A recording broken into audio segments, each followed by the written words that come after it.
अस्सलाम वालेकुम। Welcome to Pixum soft restaurant point of sale software.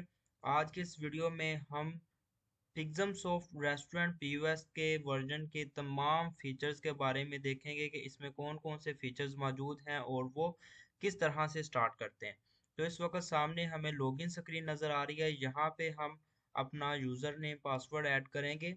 यहाँ पे दो तरह से हम लॉगिन कर सकते हैं, एज अ एडमिन लॉगिन कर सकते हैं और एज अ कैशियर या एज अ वेटर लॉगिन कर सकते हैं। तो इस वक्त मैं एज अ एडमिन अपना पासवर्ड ऐड करता हूँ। As a admin password add करने के बाद हमें ये इस तरीके से डैशबोर्ड नज़र आता है जहाँ पे हमें तमाम अवेलेबल फीचर्स नज़र आ रहे हैं।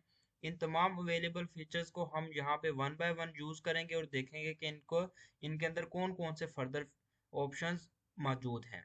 अभी हमने एज अ एडमिन लॉगिन किया था, इसलिए हमें ये तमाम चीज़ें नज़र आ रही हैं। अगर हम एज अ वेटर या एज अ कैशियर लॉगिन करते तो हमें ये बैकएंड की चीज़ें नज़र ना आती। यहाँ पे हमारे पास टॉप लेफ्ट कॉर्नर में प्रोडक्ट की लिस्ट का ऑप्शन नज़र आ रहा है। यहाँ से हम प्रोडक्ट की लिस्ट देख सकते हैं। कोई न्यू प्रोडक्ट ऐड करना चाहें तो ऐड कर सकते हैं।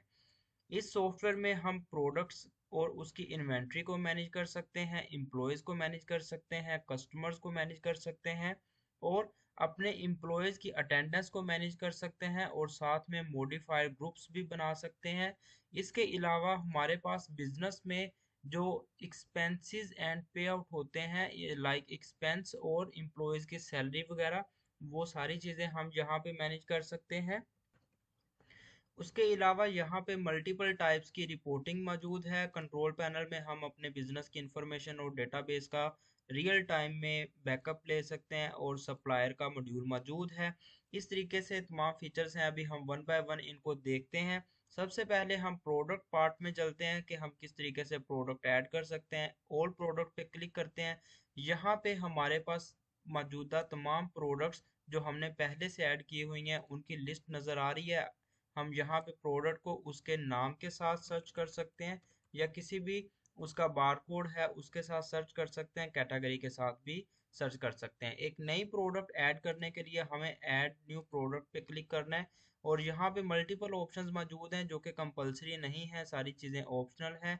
जैसे मैं यहाँ पे एक पेप्सी कैन 100 ml ऐड करता हूँ और कैटेगरी में इसकी यहाँ पे कोल्ड ड्रिंक सेलेक्ट कर लेता हूँ और उसके अलावा यहाँ पे मैं इसकी सेल प्राइस ऐड कर देता हूँ 150। और यहाँ पे हमारे पास प्रोडक्ट की इमेज लगाने का ऑप्शन भी मौजूद है। अगर हमारी ये प्रोडक्ट एज अ इन्वेंट्री है पेप्सी कैन, तो हम यहाँ से इन्वेंट्री को सिलेक्ट करके यहाँ पे इसकी क्वांटिटी भी डाल सकते हैं। जैसे 100 क्वांटिटी अवेलेबल है, परचेज प्राइस हम इसकी 100 डाल देते हैं।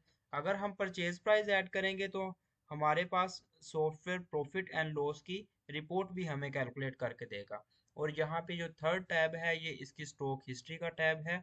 जैसे जैसे हम न्यू स्टॉक इसका ऐड करेंगे तो इसकी स्टॉक हिस्ट्री बनती जाएगी। चलें अभी इसको सेव के बटन पे क्लिक करते हैं। तो ये प्रोडक्ट हमारी सक्सेसफुली सेव हो चुकी है। इसको लिस्ट में चेक करते हैं। यहाँ पे हमें पेप्सी कैन 100 ml नज़र आ रहा है सेल प्राइस के साथ और अवेलेबल क्वांटिटी के साथ। इस तरीके से हम अपने प्रोडक्ट ऐड कर सकते हैं। अगर हमारे पास अवेलेबल क्वांटिटी नहीं है, रेस्टोरेंट में नॉर्मली प्रोडक्ट्स हमारी विदाउट इन्वेंट्री होती हैं क्योंकि इन्वेंट्री हम रॉ मटेरियल पे करते हैं। जैसा बर्गर वगैरह ऐसी कोई भी चीज़ है जिसकी इन्वेंट्री नहीं है तो हम ऐड प्रोडक्ट करते वक्त उसको as a non inventory product के तौर पे यूज़ करेंगे। इसके अलावा हम इसमें सॉफ्टवेयर में डिफरेंट किस्म की रेसिपीज बना सकते हैं। हर प्रोडक्ट के ऊपर रेसिपी हम इसमें डिफाइन कर सकते हैं। तो ये था हमारा सिंपल प्रोडक्ट को क्रिएट करने का ऑप्शन। अभी हम चलते हैं पीयूएस स्क्रीन के ऊपर। पीयूएस स्क्रीन पे जाने से पहले मैं आपको एम्प्लॉय का दिखा देता हूँ। यहाँ पे हम एम्प्लॉयज़ अपने जितने मर्जी एम्प्लॉय ऐड कर सकते हैं। अपने एम्प्लॉयज़ को एक्सेस रोल भी डिफाइन कर सकते हैं। उनकी सैलरी की डिटेल्स को भी हम डिफाइन कर सकते हैं। और उसके अलावा हम अपने कस्टमर्स के अकाउंट्स क्रिएट कर सकते हैं और कस्टमर्स का डेटा यहाँ पे सेव कर सकते हैं ताकि नेक्स्ट टाइम हमें कस्टमर फ़ोन पे या कॉल पे ऑर्डर करता है तो हमें उसका डेटा दोबारा से लेना ना पड़े। इसमें पूरी कस्टमर की लिस्ट बन जाती है। उसके बाद यहाँ पे एम्प्लॉय का clock in and clock out है। जैसे एम्प्लॉयज़ की हम अटेंडेंस लगाते हैं, यहाँ पे अटेंडेंस पासवर्ड लिखेंगे। ये अटेंडेंस पासवर्ड जब हम एम्प्लॉय को क्रिएट करते हैं, क्रिएट करते वक्त यहाँ पे हमारे पास अटेंडेंस पासवर्ड का ऑप्शन है। हम जो भी यहाँ पे अटेंडेंस पासवर्ड लगाएंगे, बाद में हम उसी पासवर्ड को यूज़ करके एम्प्लॉय की अटेंडेंस लगाएंगे। अब जैसे यहाँ पे आके मैं 0011 ये पासवर्ड ऐड करता हूँ, ओके करता हूँ, तो यहाँ पे एम्प्लॉय की इमेज आ गई है जो हमने इमेज लगाई थी, और यहाँ पे क्लॉक इन का ऑप्शन नज़र आ रहा है हमें। मैं यहाँ से क्लॉक इन कर देता हूँ। क्लॉक इन करने के बाद अगर मैं दोबारा पासवर्ड ऐड करके आता हूँ, तो यहाँ पे मुझे क्लॉक आउट का बटन सिर्फ नज़र आ रहा है और उसका क्लॉक इन का टाइम नज़र आ रहा है। अब यहाँ पे हम एम्प्लॉय की क्लॉक इन क्लॉक आउट कर सकते हैं। उसके साथ साथ हम अगर एम्प्लॉय दरमियान में कोई ब्रेक लेता है, तो हम यहाँ से ब्रेक इन और ब्रेक आउट भी कर सकते हैं। इसको हम क्लॉक इन रहने देते हैं और हम चलते हैं अपने नेक्स्ट फीचर की तरफ। पीयूएस स्क्रीन पे चलते हैं। यहाँ पे ये हमें पीयूएस स्क्रीन नज़र आ रही है। सेंटर के अंदर हमें तमाम कैटेगरीज नज़र आ रही हैं, और टॉप लेफ्ट साइड पे, राइट साइड पे हमें डिफरेंट ऑप्शंस नज़र आ रहे हैं डाइन इन, पिकअप, डिलीवरी के।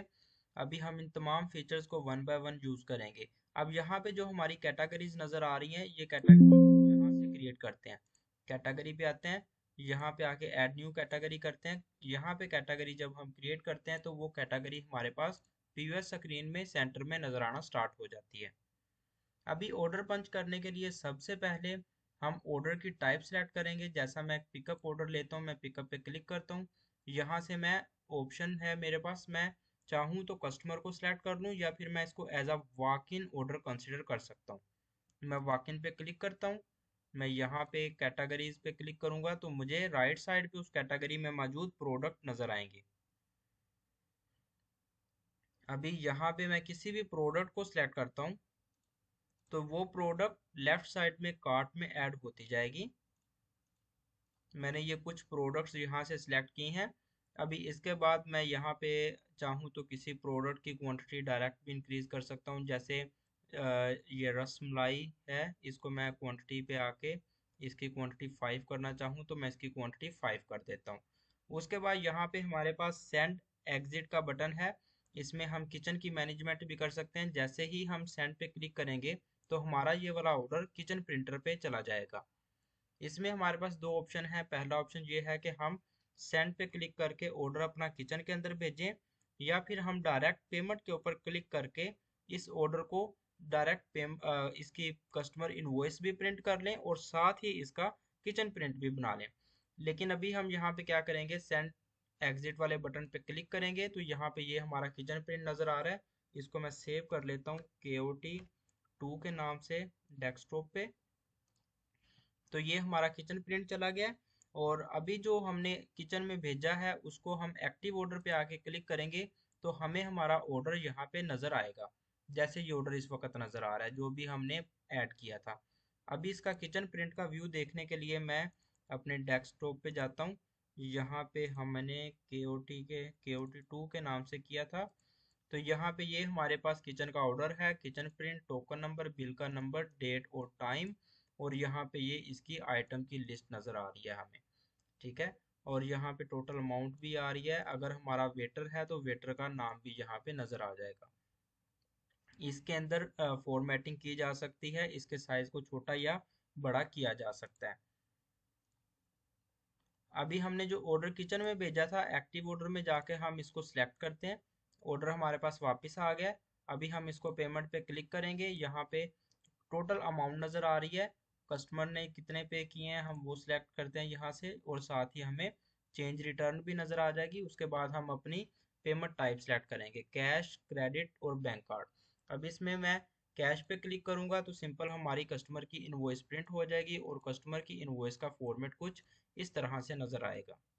ये हमारा कस्टमर की इनवॉइस का फॉर्मेट है, जिसमें बिजनेस इन्फो आ रही है, बिल डिटेल्स आ रही हैं, आइटम की सोल्ड जो आइटम है उसकी लिस्ट नज़र आ रही है, और फूटर पे हमें उसकी पेमेंट डिटेल्स नज़र आ रही हैं। हम चाहें तो दोबारा से सेंड KOT वाले बटन पे क्लिक करके आइटम को किचन में भेज सकते हैं। अगर हम नहीं भेजना चाहते, हम डायरेक्ट नो प्रिंट पे क्लिक करके अपनी स्क्रीन को न्यू ऑर्डर के लिए रेडी कर सकते हैं। ये था सिंपल पिकअप का प्रोसेस। अभी हम चलते हैं डाइन इन के प्रोसेस के लिए। डाइनिंग स्क्रीन पे अगर हम देखेंगे तो हमें यहाँ पे डिफरेंट फ्लोर्स नज़र आ रहे हैं। इस सॉफ्टवेयर के अंदर हम बैकएंड पे जाके फ्लोर क्रिएट कर सकते हैं और हर फ्लोर के अंदर उसके टेबल्स हम असाइन कर सकते हैं। और उसके अलावा हम इन टेबल्स की लेआउट अपनी मर्जी से सेट कर सकते हैं।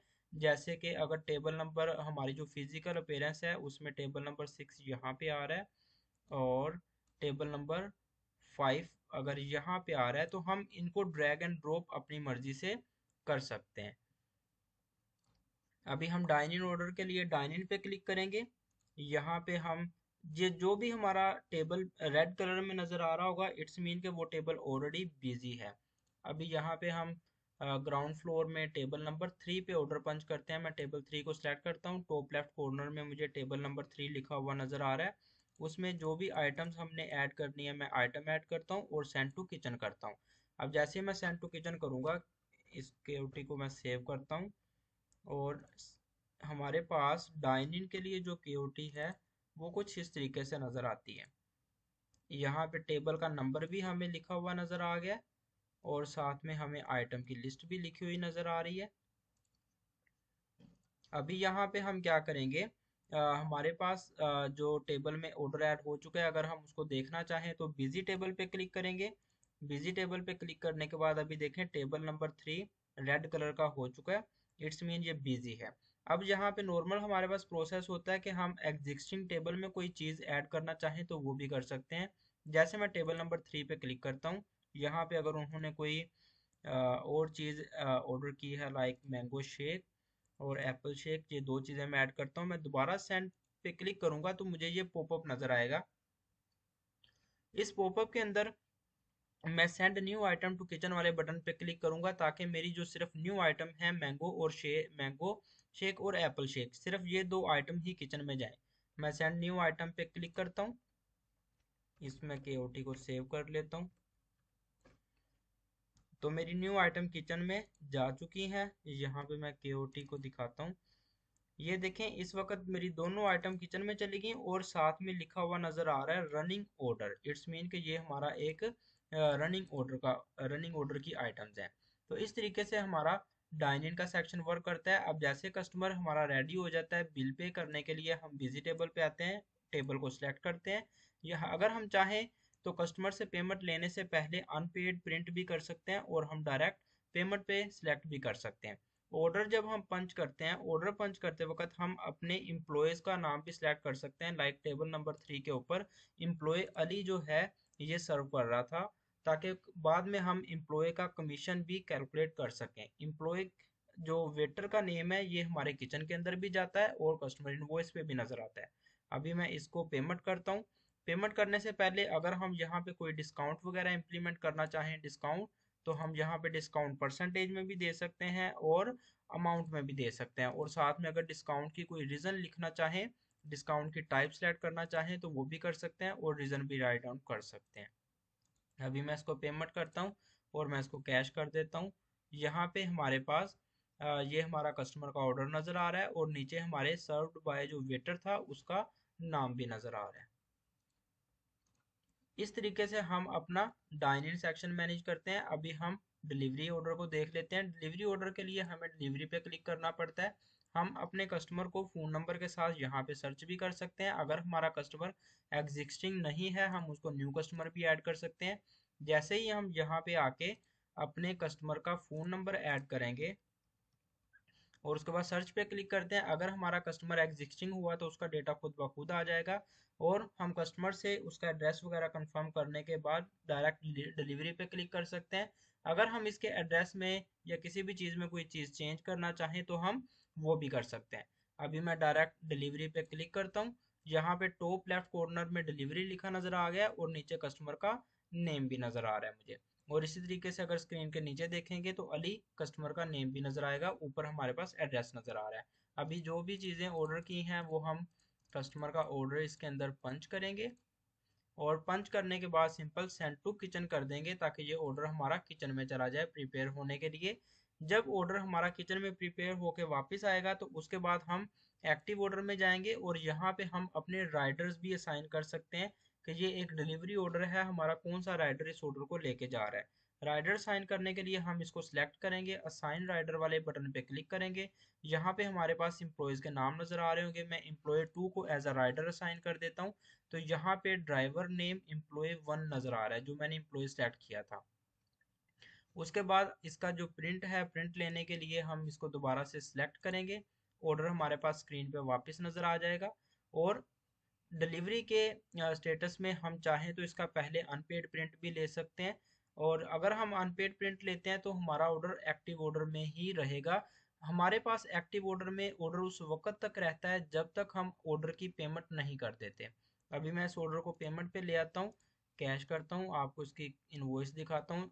अभी हमारा डिलीवरी का ऑर्डर था, यहाँ टॉप पे डिलीवरी लिखा हुआ नज़र आ रहा है और हमारे ड्राइवर का नेम और कस्टमर की डिटेल भी नज़र आ रही है, name address and phone number. तो इस तरीके से हम अपना डिलीवरी ऑर्डर मैनेज कर सकते हैं। यहाँ पे अगर हम देखें फाइंड का बटन है, हम कोई आइटम फाइंड करना चाहें तो यहाँ से उसके नाम के साथ भी फाइंड कर सकते हैं। अगर हमारे पास कोई ऐसी आइटम आ जाती है जो सिस्टम में ऐड नहीं है, हमने बिल में ऐड करनी है, हम मिसलोनियस आइटम पे क्लिक करके उसको डायरेक्ट ऐड कर सकते हैं। और उसके अलावा अगर नीचे देखें तो हमारे पास वाइड का बटन है। अगर हम कुछ चीज़ें ऐड करते हैं और कस्टमर ऑर्डर कैंसिल कर देता है तो हम वाइड के बटन पे क्लिक करेंगे। यहाँ पे हम रीज़न भी लिखेंगे, कस्टमर कैंसल द ऑर्डर। अभी ये जो रीज़न हम यहाँ पे लिख रहे हैं, ये रीज़न की लास्ट पे रिपोर्ट बन जाती है कि हम लोगों ने ऑर्डर वॉइड किए हैं और रीज़न भी नज़र आती है कि किस वजह से वो ऑर्डर हमने वॉइड किए हैं। यहाँ पे पेड ऑर्डर पे क्लिक करेंगे तो जितने हमारे आज के दिन के ऑर्डर बने हैं उन ऑर्डर्स की हिस्ट्री नज़र आ रही है। यहाँ पे बिल नंबर से सर्च कर सकते हैं, डेट से सर्च कर सकते हैं। हम किसी भी पुराने ऑर्डर को रीप्रिंट भी कर सकते हैं। यहाँ पे ऑर्डर्स को होल्ड अनहोल्ड कर सकते हैं और कस्टमर्स के ऑर्डर्स को हम रीऑर्डर भी कर सकते हैं। जैसे मैंने एक कस्टमर अली का सिलेक्ट कर लेता हूँ। अगर मैं यहाँ पे रीऑर्डर पे आऊँगा तो मुझे अली के पुराने ऑर्डर्स नज़र आ रहे हैं जो अली ने पहले किए थे। समटाइम ऐसा होता है कस्टमर की कुछ फेवरेट डिशेज होती हैं जो कि ऑलवेज वो हमेशा रीऑर्डर करता है, तो हम उसका पुराना ऑर्डर सेलेक्ट करके ही दोबारा से रीऑर्डर कर सकते हैं। और उसके अलावा यहाँ पे बॉटम लेफ्ट साइड पे देखें तो हमें एम्प्लॉय सिलेक्शन का ऑप्शन नज़र आ रहा है, कस्टमर का नज़र आ रहा है, बिल रिमार्क जो कि हम कस्टमर के इनवॉइस के नीचे कुछ भी एक्स्ट्रा टैक्स ऐड करना चाहें तो वो यहाँ पे हम लिख सकते हैं। उसके अलावा कैश ड्रॉ का ऑप्शन भी मौजूद है, जो हमारे पास कंप्यूटर के साथ कैश ड्रॉ कनेक्टेड होता है। अगर हम उसको बगैर प्रिंट किए ओपन करना चाहें तो हम कैश ड्रॉ के बटन पे क्लिक करेंगे, हमारा प्रिंट आ जाएगा, हमारा जो कैश ड्राइव है वो ओपन हो जाएगा। उसके अलावा हम बार कोड के साथ सर्च करना चाहें तो वो भी कर सकते हैं। हमारी आइटम्स हैं, मैं उसका कोड सिर्फ लिखता हूँ, कोड लिख करूंगा और एंटर करूंगा तो वो आइटम हमारी डायरेक्ट आ जाएगी। ये सिस्टम मेन्यू कोड के साथ भी कम्प्लीटली वर्क करता है। अब यहाँ पे मैं फास्ट फूड की कुछ आइटम्स लेता हूँ। एग बर्गर लिया, अभी मैं इस एग बर्गर के ऊपर कुछ रिमार्क्स ऐड करना चाहता हूँ तो मैं वो भी कर सकता हूँ। मैं एग बर्गर पे क्लिक करूंगा, यहाँ पे मैं कुछ भी रिमार्क्स लिखना चाहूँ, मेक इट नॉर्मल।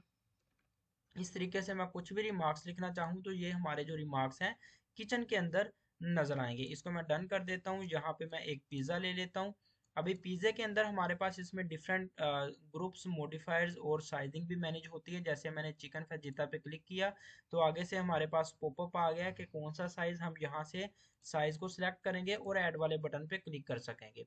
इस तरीके से इसमें रेस्टोरेंट के डिफरेंट जो डील्स होती हैं वो भी बनाई जा सकती हैं और मॉडिफायर ग्रुप्स के साथ इसमें कंप्लीट अपनी मेन्यू को हम मैनेज कर सकते हैं। अभी इसका मैं एज अ पिकअप ऑर्डर करता हूँ और पेमेंट करता हूँ कैश। और अभी यहाँ पे हमारे पास ये नज़र आ रहा है, यहाँ पे एग बर्गर और उसके नीचे उसके जो रिमार्क्स है वो रिमार्क्स भी हमें नज़र आ रहे हैं। सेम यही रिमार्क्स हमारे किचन के अंदर भी जाते हैं।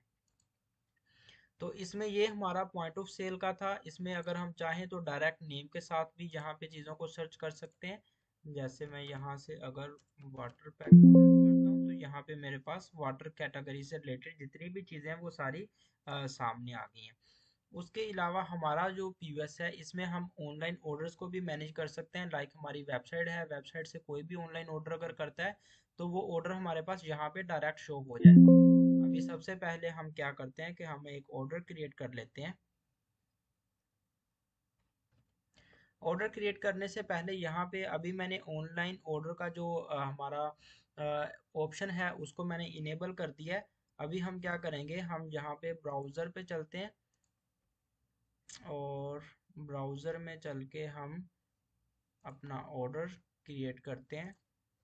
ये हमारे पास वेबसाइट है हमारी, जहाँ से यहाँ पे हमारे पास वेबसाइट ओपन हो चुकी है। यहाँ से हम डिफरेंट कैटेगरीज में से प्रोडक्ट्स को सिलेक्ट करेंगे, ऐड टू कार्ट करेंगे।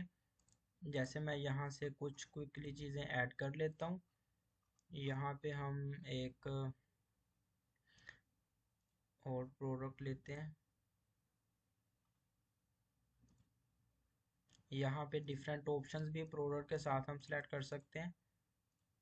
अब यहाँ से हमने ये ऑर्डर फाइनल कर लिया। अब हम कंटिन्यू पे क्लिक करेंगे और हम यहाँ से प्रोसीड टू चेकआउट करते हैं। यहाँ पे अपनी पूरी इंफॉर्मेशन ऐड करने के बाद यहाँ पे कैश ऑन डिलीवरी है या फिर ऑनलाइन पेमेंट है, वो ऑप्शन सेलेक्ट कर सकते हैं। हम इसको कैश ऑन पिकअप पे ही करते हैं।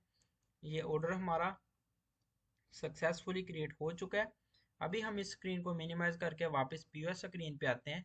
तो आफ्टर फ्यू सेकंड्स हमें यहाँ पे ऑनलाइन ऑर्डर का नोटिफिकेशन भी नज़र आ जाएगा।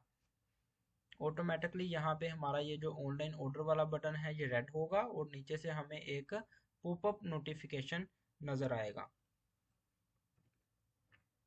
You have new order. अभी यहाँ पे हमें ये ऑर्डर का You notification have new order. चुका है और You ऊपर have new order. है ये भी रेड कलर में हो गया। इसको मैं हम सिलेक्ट करूंगा और सिलेक्ट करने के बाद यहाँ पे ये जो अभी मैंने ऑर्डर किया था वो ऑर्डर नज़र आ रहा है। यहाँ पे मैं कुछ भी बटन पे क्लिक करूंगा तो ये कुछ रिमार्क्स ऑटोमेटिकली लिखे जाएंगे और जैसे ही हम इस ऑर्डर को एक्सेप्ट करेंगे हमारा किचन के अंदर प्रिंट निकल जाएगा और साथ ही कस्टमर को कंफर्मेशन ईमेल भी चला जाएगा। इसको अभी मैं एक्सेप्ट कर लेता हूँ और यहाँ पे जो दूसरा ऑर्डर हमारे पास है इस ऑर्डर के ऊपर भी हम कुछ इसको इस पे भी रिमार्क्स वगैरह लिखने के बाद मैं डायरेक्ट इसमें एक्सेप्ट पे क्लिक करता हूँ तो ये ऑर्डर हमारा किचन के अंदर चला गया। अभी इसी तरीके से हम ऑनलाइन ऑर्डर इसमें मैनेज कर सकते हैं और ऑनलाइन ऑर्डर्स की हमें डेली सेल्स इनवॉइस में एक्स्ट्रा से ऑप्शन नज़र आएगा, कितनी सेल हमारी रेस्टोरेंट में हुई है और कितनी सेल हमारी थ्रू ऑनलाइन ऑर्डर्स हुई है। तो ये हमारी रिपोर्ट में भी नज़र आएगा और उसके अलावा यहाँ पे स्टेटस नज़र आ रहा है। हम यहाँ पे सेल इनवॉइस और रिफंड इनवॉइसेस भी बना सकते हैं। तो ये हमारा कंप्लीट पीओएस स्क्रीन का ओवरव्यू था जिसमें मैंने तमाम बेसिक फीचर इसके कवर किए। और उसके अलावा यहाँ अगर मैं बैकएंड पे वापस आता हूँ तो यहाँ पे हमारे पास कैटालॉग का ऑप्शन मौजूद है। कैटालॉग में हम डिफरेंट किस्म के ऑप्शन जो सॉफ्टवेयर में यूज़ होते हैं लाइक रेसिपी मैनेजमेंट, हम यहाँ पे रेसिपीज़ बना सकते हैं, रेसिपीज़ के असाइन मटेरियल भी ऐड कर सकते हैं और यहाँ पे हम डिफरेंट किस्म के हमारे जो ऑप्शंस हैं जैसे डिस्काउंट टाइप है, प्रोडक्ट्स के यूनिट है, एक्सपेंस को मैनेज कर सकते हैं, वाइड की रीज़न, ये कुछ क्विक ऑप्शंस हैं यहाँ से हम अपने क्रिएट कर सकते हैं। अभी मैं एक्सपेंस के मॉड्यूल में वापस आता हूँ। एक्सपेंस के मॉड्यूल में आके यहाँ पे हम एक्सपेंस ऐड कर सकते हैं। इसके पहले हमें एक्सपेंस का हेड यहाँ पे क्रिएट करना होता है। लाइक मैं एक हेड क्रिएट कर देता हूँ एक्सपेंस के नाम पे। अब इस हेड के अंदर हम यहाँ से पहले एक्सपेंस ऐड कर लेंगे लाइक डेली एक्सपेंस के नाम पे। और यहाँ पे अभी मैं एक्सपेंस पे आऊँगा तो यहाँ पे डेली एक्सपेंस नज़र आ रहा है। यहाँ पे मैं अमाउंट लिखूँगा, कुछ डिस्क्रिप्शन लिखना चाहूँ मैं वो भी लिख सकता हूँ और डेली एक्सपेंस पे क्लिक करूँगा, हमारी स्लिप प्रिंट हो जाएगी और साथ में हमारा जो एक्सपेंस है कार्ट में ऐड हो जाएगा लिस्ट में। अभी यहाँ पे हम अपने पुराने एक्सपेंसेस को सर्च भी कर सकते हैं और हम अपने पूरे महीने के एक्सपेंस को फिल्टर आउट करके भी देख सकते हैं और साथ में हम यहाँ पे इनका प्रिंट भी ले सकते हैं। और इसी तरीके से हम अपने एम्प्लॉयज़ की सैलरी को भी मैनेज कर सकते हैं, एम्प्लॉयज़ की सैलरी ऐड कर सकते हैं ताकि एंड ऑफ द मंथ हमें पता चल जाए किस एम्प्लॉय ने कितने पैसे हमसे एडवांस लिए हैं और कितने पैसे हमने बकाया उनके देने हैं। तो इसमें पूरी सैलरी स्लिप भी बनती है। अभी क्लॉक इन आउट पे हम वापस चलते हैं और यहाँ पे जो एम्प्लॉय का हमने क्लॉक किया था उसका क्लॉक इन नज़र आ रहा है, इसको हम यहाँ से क्लॉक आउट कर देते हैं। तो क्लॉक आउट जब हम करेंगे तो हमारे पास एम्प्लॉयज़ की इन और आउट की रिपोर्ट भी आ जाएगी और साथ में अगर हम एम्प्लॉय की अटेंडेंस चेक करना चाहें तो हम अटेंडेंस की रिपोर्ट भी देख सकते हैं। यहाँ पे मेन स्क्रीन के ऊपर डैशबोर्ड पे कुछ हमें एनालिसिस नज़र आ रहे हैं करंट डेट सेल के, और इसमें हम डिफरेंट ऑप्शन सेलेक्ट करके अपने सेल्स के ऑप्शंस देख सकते हैं। अभी जैसे 7 डेज की है, 15 डेज, तो इस तरीके से हम यहाँ पे एक्सपेंस, प्रॉफिट, सेल और परचेज, ये चीज़ें हमें यहाँ पे भी नज़र आ रही हैं। इसमें सप्लायर का सेक्शन भी है। हम जो भी स्टॉक, जो भी रॉ मटेरियल सप्लायर से परचेज करते हैं, हम उस रॉ मटेरियल की एंट्री भी यहाँ पे ऐड कर सकते हैं। पहले हम रॉ मटेरियल को यहाँ पे आके डिफाइन करते हैं as a raw material, and then हम उसकी परचेजिंग डालते हैं। उसके बाद हम उस रॉ मटेरियल से रेसिपीज डिफाइन करते हैं।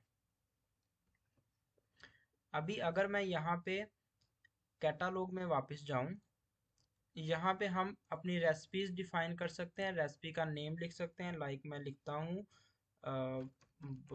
बर्गर एग रेसिपी, ये रेसिपी का नेम हो गया। और उसके बाद मैं यहाँ पे make recipe from raw material पे क्लिक करूँगा तो ये मुझे रेसिपी का नेम नज़र आ रहा है, और यहाँ पे ड्रॉप डाउन में जो भी चीज़ें हम एज आ रॉ मटेरियल के तौर पे ऐड करेंगे वो नज़र आएंगी। जैसे प्रोडक्शन मिल्क मैं एक एग्जांपल के तौर पे सिलेक्ट कर लेता हूँ, या कुछ रॉ मटेरियल मैं ऐड कर लेता हूँ, एग ऐड कर लेता हूँ, और यहाँ पे इसकी परचेज प्राइस 100 ऐड कर देता हूँ,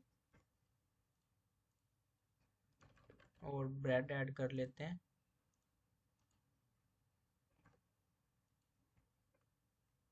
अभी मैंने ये दो रॉ मटेरियल ऐड कर लिए, वो हमें यहाँ पे नज़र आ रहे हैं, एग, ब्रेड, एग। अभी जो मैं एक एग लिखता हूँ, ये समझिए अगर डबल एग बर्गर है तो मैं 2 एग लिखता हूँ, और साथ में मैं यहाँ पे ब्रेड को सिलेक्ट करता हूँ, हमारा एक ब्रेड लगेगा। तो साथ में हम यहाँ पे रेसिपी भी बनाएंगे, और सिस्टम ऑटोमेटिकली हमें रेसिपी की कॉस्ट भी यहाँ पे कैलकुलेट करके देगा। और साथ में हम बैकएंड पे जब हमारी रेसिपी हमारी कंप्लीट सारी बन जाएंगी, और उसके बाद हम इन रेसिपीज को अपनी डिफरेंट प्रोडक्ट के साथ लिंक कर सकते हैं।